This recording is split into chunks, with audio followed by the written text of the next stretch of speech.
Ինչու է Նիկոլ Փաշինյանը ուզում կործանել երրորդ հանրապետությունը եւ հռչակել չորրորդը։ Գիտեք ինչի է ուզում։ Նիկոլ Փաշինյանը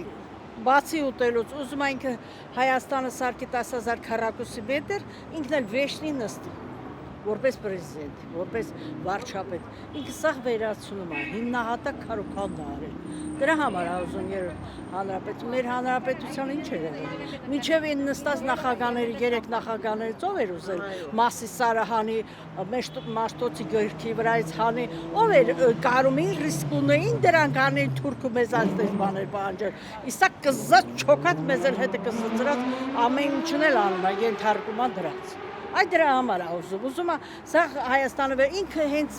իշխանափոխության ժամանակ որ ցույցեր էր անում, ես իրան լավ հետևել եմ, լավ լսել եմ իր խոսքը, ասում էր ես հարցը վերջնական պետք է կտրեմ, ես պրծնեմ։ Այդ է իր բերան, ես շատ փող ունենք, մենք շատ փող ունենք։ Երրորդ հանրապետություն հասկացությունը դա ոչ թե իշխանափոխության, այլ ձևավորման փոփոխությունն է, իսկ չորրորդ որպես այդպեսին ես փոփոխություն չեմ տեսնում եւ եթե տեսնում եմ դեպի վատը։ Իր համար։ Չէ, չմանրամասնեմ։ Մեկը որ մանրամասնեմ էլ մեջա արդյունք չկա։ Այդ ուղղակի կուլտուրայից ելնելով ձեր հետ խոսում եմ։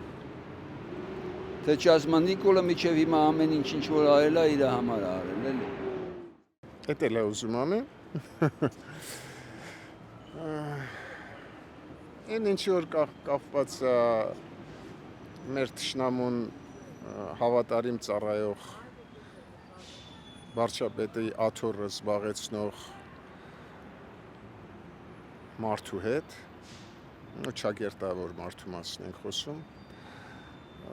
ոչ մի դրական բան ասել հնարավոր չի։ Ճիշտ ասած, ինչուի պատասխանը չգիտեմ, բայց ըստ էության այդպիսի հրաման է ստացել։ Եթե խորանանք, ուրեմն Թուրքիայի, Ադրբեջանի կամ Ռուսաստանի ցանկությունները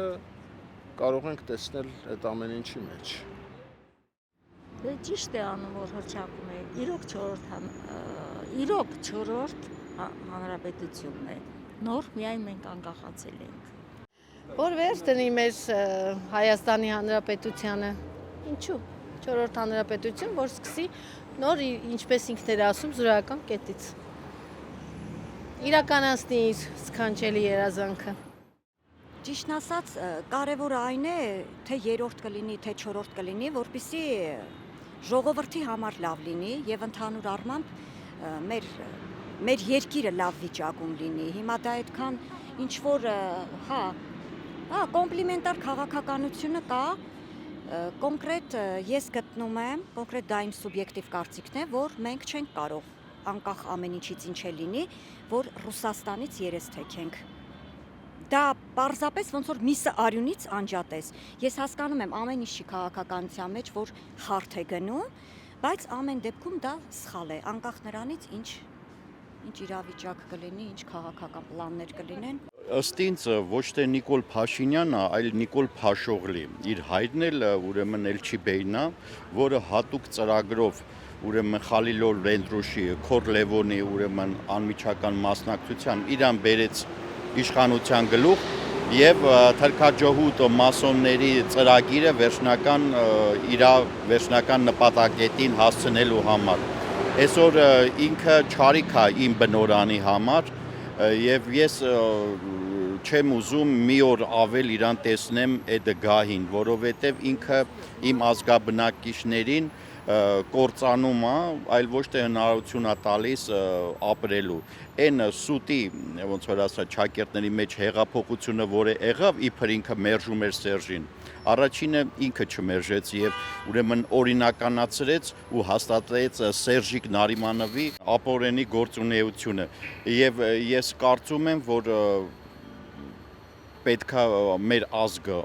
միասնական պայքարի, որտեղ ամբողջ համակարգի դեմ մենք անզոր ենք լուծել, որտեղ ես համակարգին մի քանի խնդիրներով ներկայացել եմ իմ խնդիրը ու մինչև առ այսօր հələ դեռ սպասում եմ իբր ոստիկան կոչվածների ուրեմն զանգին իբր իրան գործ են անում, բայց այնինչ բոլոր համակարգը կոռուպացված ուրեմն ծառայում է սենց ասեմ, կոպիտ եմ ասում, անառակ սարդին, որը իմ բնորանի համարը մեկը թշնամին է։ Ու այսօր թալանը առաջ էր շարունակում, մինչ առ այսօր էլ շարունակում ու ոչ մեկ ոչինչ չի անում, որպեսզի այս ամեն ինչը կանխի, որովհետև ես այսօր անհանգստացած եմ։ Անհանգստացած եմ այն բանի համար, որովհետև մարդը չգիտի գնում է անգամ կռվի, չէ, ինքը գնում է որպես վարձու վարսկան, դե գնում է որպես արմենական զինվոր իր Իմ մարդ է, ոչ մի բան չի հասկանում, ոչ մեկը ժողովրդի մասին չի մտածում, ապուշություն է։ Այս ոնց Արցախը չեզոքացրեց, նենց էլ Հայաստանն է չեզոքացնելու, աղջիկ ջան։ Սա պետք է, սա ընդուն տեսակ, որ ոնց չանցավ իր հանրապետությունը իր ընտրության ժամանակ, իսկ Եվրոպայում անցկացրին Սորոսական։ Ստեղ էլ է նույն ընտրության թեկուզ ես դեմ եմ ասում եմ, բերեք ընտրություն, բայց էլի չեմ հավատում, ինքը ճիշտ ընտրություն չի անելու, ինքը կեղծելու է այդ ընտրությունը։ Արածը թե ժողովուրդը այստեղ են հասել իրան, հասցրել է այստեղ։ Երեք արդեն երվային անում ենք արդեն, բանակը սարքում ես տարուկ ես, այանասում, բանակը սարքում ես մենք երեխա էլ չունենք, արդեն, սաղին վերացրել ես, ջահելների կյանքը կերել ես, սաղին կործանել ես, երեխա չունենք, բանակը սարքում ես, այդ բանակն ենք թուրքը զենք առնում, երբ լսում ենք նենա զենք առնում Բաքուն, իսկ ինքը վերջրացավ ոչնչացում ասմապետ չծր, հոր համար առանձին, դու իմ թոշակ ավելացրել ես, որ 50 դրամ ավելացնում ես ավտոբուսը, չեմ մոռացել Ալեն Սիմոնյանի 50 դրամը դոշին դրած, որ ասում էր թե ես 50 դրամը հացի փող եմ, ես էլ եմ հացի փողալ, ինչ ես թանկացրել, ինչ ես տրանսպորտը այստեղից հանել, որ ես հիմա ստիպված ծանր շուկայից դուրս եմ գալու, տաքսի պետք է բռնեմ իմ թոշակի փողը, տամ տաքսի բռնեմ։ Էսի չեք անում դուք, արա, ձեր երկիրն է սա։ Այսքան պահել ենք, պաշտել ենք, պայքարել ենք, հասել ենք, որ դու այսօր գաս այս երկիրը, մի բաժակ ջուրա կուլտաս դնես ընդեղ։ Դե հերիք այլ է, հիվանդան մեր թողաս է, հարևանը սա։ Արդեն ներվերնեցս չի հերիքում մեր դրանց արասներ, կուլ չի գնում, մի փուտ մեղրով կուլ չի գնում դրանց։ Ոչ մեկը ժողովրդի մասին չի սրանց պետք է մաքրես փոխանալ։ Իրանց գրպանին մեկին տուն։ Այլասերվածներ են սրանք։ Ուրիշ ոչ մի բան։ Հերիք արդեն, որ մեկն ասես, որ մեկը, են ԿԳՄՍ տարրականը, որ ամիս, թոլսի իմ ասած այդ ԿԳՄՍ տարրական։ Դու Մեսրոպ Մաշտոցի իմ թորը գնում է դպրոց չիմանա, Մեսրոպ Մաշտոցի նկարը, դա մեր տարաճանաչ տարաստեղծ մարդը, որ մենք մանկությունից դրան ենք սովորել, դու հանում ես, ես ասում ես, QR կոդը, երեխա կա 10 երեխա ունի, 5 երեխա ունի, սա ոչ մեկի ձեռը այդքան հեռախոս չկա, QR կոդը որտեղից պետք է վերցնեն ես։ Կոռուպցիա չկա, այդ էլ ասեմ։ Այդտեղ է, ասում ես կոռուպցիա չկա, գրքերի փողը հավաքում ես, ասում ես պաստամաստա չգիտեմ ինչերի փողը պետք է ավելի սավոկի փողը, բայց չկար կոռուպցիա, եկել էր վերացնել, այս սուտ ասան Փչան Թոդորոս, դե հերիք այլի, այդ էշիտը 7 տարի մենք Նիկոլը մեզ կոփեց, լավ մենք սենց ադապտացվեցինք, լավ ջոկեցինք, թե ինքը ով է, իրա ստերին էլ չենք հավատում, իրա խոստումներին չենք հավատում, թռա դկաշ